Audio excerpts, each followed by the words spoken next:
Penyanyi dangdut belia Cantika Davinca, yang nama aslinya Imelda Naisha Ayudhya, mengalami kecelakaan di Magetan, Jawa Timur, Jumat malam 3 Oktober 2025.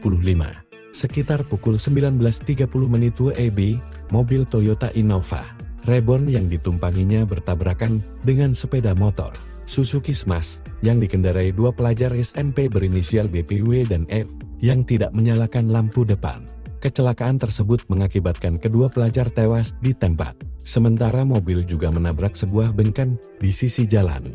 Cantika Davinca 21 mengalami luka ringan dan terlihat shock. Begitu juga asistennya yang berada di mobil saat kejadian.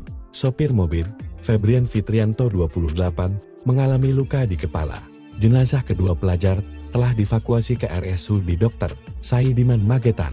Cantika Davinca dikenal sebagai penyanyi dangdut berbakat, kerap tampil di berbagai daerah, serta konten kreator aktif di Instagram dan TikTok. Ia lahir di Madiun, 1 September tahun 2007, dan memiliki nama panggilan Cantika. Suaranya yang unik membuatnya populer di Jawa Timur dan Jawa Tengah, khususnya lewat ajang di Akademi dan di Koplo.